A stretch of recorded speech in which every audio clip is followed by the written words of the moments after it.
नमस्कार।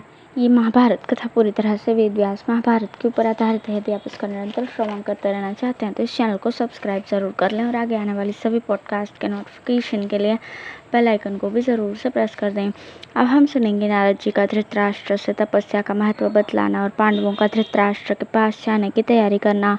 वैशंपायन जी कहते हैं, जन्मेजय तदंतर राजा धृतराष्ट्र से मिलने के लिए नारद पर्वत महातपस्वी देवल शिष्यों सहित महर्षि व्यास जी तथा अन्य सिद्ध महर्षि वहां आए। परम धार्मिक राजर्षि शतयुग भी उनके साथ पधारे थे। कुंती देवी ने उन सबका विधिवत स्वागत सत्कार किया और वे ऋषि भी कुंती की सेवा और तपस्या से बहुत संतुष्ट हुए। उन्होंने राजा धृतराष्ट्र का मन लगाने के लिए अनेकों धार्मिक कथाएं सुनाई। सब कुछ प्रत्यक्ष देखने वाले देवर्षि नारद ने किसी कथा के प्रसंग में यूँ कहना आरंभ किया। राजर्षि श्री सतयुग के पितामह महाराज शस्त्रचित्त के देश के राजा थे। वे बड़े श्री संपन्न थे और किसी से भी भय नहीं मानते थे। उन्होंने अपने परम धार्मिक ज्येष्ठ पुत्र को राज्य देकर तपस्या करने के लिए वन में प्रवेश किया और वहां तीव्र तपस्या का अनुष्ठान करके इंद्रलोक को प्राप्त किया। तपस्या से उनके सारे पाप भस्म हो गए थे। मैंने इंद्रलोक में आते जाते उन परम प्रसन्न राजर्षि को अनेकों बार देखा है। इसी प्रकार भगदत्त के पिता महाराजा शैलालय भी तपस्या के बल से ही इंद्रलोक को गए हैं। राजा वृषध्र इंद्र के समान पराक्रमी थे। उन्होंने भी तपस्या करके स्वर्लोक को प्राप्त किया था। मांधाता के पुत्र राजा पुरुकुत्स ने भी इसी वन में तपस्या करके बहुत बड़ी सिद्धि प्राप्त की है। परम धार्मिक राजा शशलोमा ने भी इसी तपोवन में तपस्या करके स्वर्ग प्राप्त किया था। तुम भी इस तपोवन में आकर तपस्या कर रहे हो, अतः महर्षि व्यास जी की कृपा से तुम्हें भी परम दुर्लभ एवं उत्तम गति की प्राप्ति होगी। तपस्या पूर्ण होने पर तुम अद्भुत तेज से संपन्न होकर गांधारी के साथ उपयुक्त महात्माओं की ही गति को प्राप्त करोगे। राजा पांडु स्वर्ग में इंद्र के पास रहकर सदा तुम्हारा स्मरण किया करते हैं। वे अवश्य तुम्हारा कल्याण करेंगे। तुम्हारी और गांधारी की सेवा करने से तुम्हारी यशस्विनी बधू कुंती भी अपने पति के लोक में पहुंच जाएगी। यह युधिष्ठिर की जननी है और युधिष्ठिर सनातन धर्म के साक्षात स्वरूप हैं। यह सब हम दिव्य दृष्टि से देख रहे हैं। विदुर जी महात्मा युधिष्ठिर के शरीर में प्रवेश करेंगे और संजय उन्हीं का चिंतन करने के कारण यहाँ से सीधे स्वर्गलोक को जाएंगे। यह सुनकर महात्मा राजा धृतराष्ट्र अपनी पत्नी के साथ बहुत प्रसन्न हुए। उन्होंने नारद जी के वचनों की प्रशंसा करके उनकी विशेष पूजा की। तदंतर समस्त ब्राह्मणों ने अत्यंत प्रसन्न होकर नारद जी का बहुत ही आदर सत्कार किया। इसके पश्चात राजर्षि शतयुग ने नारद जी से कहा, भगवान, आपकी बातें सुनकर यहाँ बैठे हुए सब लोगों की गुरुराज धृतराष्ट्र की तथा मेरी भी तपस्या विषयक श्रद्धा बहुत बढ़ गई है। इस समय में राजा धृतराष्ट्र के संबंध में आपसे कुछ पूछना चाहता हूँ। आप संपूर्ण वृत्तांतों को ठीक ठीक जानते हैं। मनुष्यों को जो तरह तरह की गति प्राप्त होती है उसे आप अपनी दिव्य दृष्टि के द्वारा प्रत्यक्ष देखते हैं।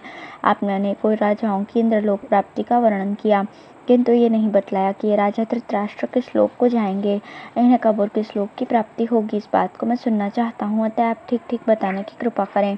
सतयुग के इस प्रकार प्रश्न करने पर दिव्य दृष्टि संपन्न महातेजस्वी देवर्षि नारद ने उस सभा में सबके मन को सुहाने वाली बात कही। राजर्षि, मैं एक बार घूमता फिरता इंद्रलोक में गया और वहां सचिपति इंद्र तथा राजा पांडु से मिला।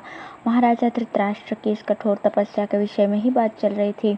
उस समय साक्षात इंद्र के मुख से मैंने सुना था कि अभी राजा धृतराष्ट्र की आयु 3 वर्ष बाकी है। उसके समाप्त होने पर ये गांधारी के साथ कुबेर के लोक को जाएंगे और वहां राजा कुबेर से सम्मानित होकर विमान के द्वारा देव गंधर्व तथा राक्षसों के लोकों में स्वेच्छानुसार विचरते रहेंगे। तपस्या के द्वारा इनका सारा पाप भस्म हो जाएगा। ये देवताओं का गुप्त विचार है, परंतु आप लोगों पर प्रेम होने के कारण मैंने इसे प्रकट कर दिया है। आप लोग वेद के धनी हैं और तपस्या से निष्पाप हो चुके हैं। देवर्षि के मधुर वचन सुनकर वे सब लोग बहुत प्रसन्न हुए और राजा धृतराष्ट्र को भी इससे बड़ा हर्ष हुआ।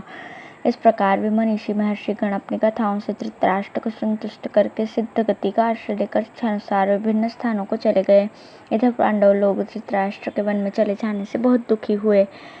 उन्हें माता के विजोह का भी कष्ट सता रहा था। पूर्वासी मनुष्य भी धृतराष्ट्र के लिए निरंतर शोकमग्न रहते थे। ब्राह्मण लोग सदा राजा धृतराष्ट्र के संबंध में इस प्रकार चर्चा करते थे, हाय हमारे बूढ़े राम महाराज निर्जन वन में कैसे रहते होंगे। महाभागा गांधारी तथा कुंती भी किस प्रकार दिन बिताती होंगी। पांडवों के शोक की तो कोई सीमा ही नहीं थी।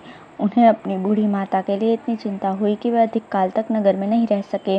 वृद्ध पिता धृतराष्ट्र, महाभागा गांधारी देवी तथा परम बुद्धिमान विदुर जी की विशेष याद आने से उनका मन न राजकाज में लगता था न स्त्रियों में। वेदाध्ययन में भी उनकी प्रवृत्ति नहीं होती थी। निरंतर चिंता में डूबे रहने के कारण वे तनिक भी शांति नहीं पाते थे। शोक ने मानो उनके हृदय में घर बना लिया था।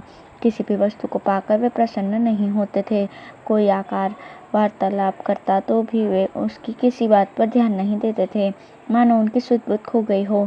एक दिन अपनी माता की याद करके वे परस्पर यूं कहने लगे, हाय मेरी माता कुंती अत्यंत दुर्बल हो गई हैं। वे उन दोनों बूढ़ों को कैसे निभाती होंगी।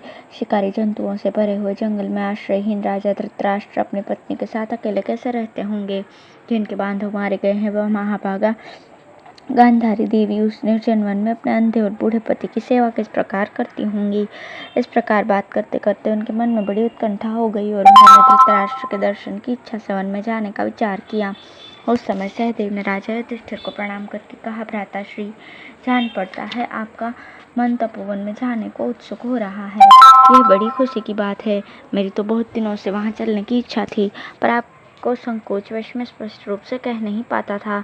सौभाग्य से वो अवसर अपने आप उपस्थित हो गया। माता कुंती तपस्या में लगी होंगी, उनके सिर के बाल जटा के रूप में परिणत हो गए होंगे और उनका वृद्ध शरीर कुश और काश के आसनों पर शयन करने के कारण क्षत विक्षत हो गया होगा। उनका दर्शन प्राप्त करके मैं अपना अहोभाग्य समझूंगा।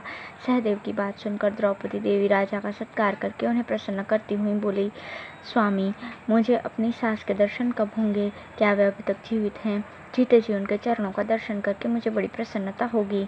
अंतःपुर की सभी बहुएं वन में जाने के लिए पैर आगे बढ़ाए खड़ी हैं। सबके मन में कुंती, गांधारी और ससुर जी के दर्शन की उत्कंठा है। द्रौपदी के ऐसा कहने पर राजा युधिष्ठिर ने समस्त सेनापतियों को बुलाकर कहा, तुम लोग बहुत से रथ और हाथी घोड़ों से सुसज्जित सेना के कूच करने की तैयारी करो। मैं वनवासी महाराज धृतराष्ट्र का दर्शन करने के लिए चलूंगा। इसके पश्चात उन्होंने रानीवास के अध्यक्षों को आज्ञा दी, तुम सब लोग भांति भांति के वाहनों और पालकियों को हजारों की संख्या में सज्ज करो। छकड़े, बाजार, दुकानें, खजाना, कारीगर और कोषाध्यक्ष ये सब कुरुक्षेत्र के आश्रम की ओर रवाना हो जाएं। नगरवासियों में भी जो कोई महाराज का दर्शन करना चाहता हो उसे बेरोक टोक सुविधापूर्वक और सुरक्षित रूप से चलने दिया जाए। पाकशाला के अध्यक्ष और रसोइये भोजन बनाने के सब सामानों तथा भांति भांति के भक्ष्य भोज्य पदार्थों को छकड़ों पर लाद कर ले चलें। नगर में घोषणा करा दी जाए कि कल सवेरे यात्रा की जाएगी, इसलिए चलने वालों को विलंब नहीं करना चाहिए। मार्ग में हम लोगों के ठहरने के लिए आज ही कई तरह के डेरे तैयार कर दिए जाएं। इस प्रकार आज्ञा देकर सवेरा होते ही भाइयों सहित राजा युधिष्ठिर ने स्त्री और बूढ़ों को आगे करके नगर से प्रस्थान किया। बाहर जाकर पूर्ववासी मनुष्यों की प्रतीक्षा करते हुए वे 5 दिनों तक एक ही स्थान पर टिके रहे। फिर सबको साथ लेकर वन में गए। धन्यवाद।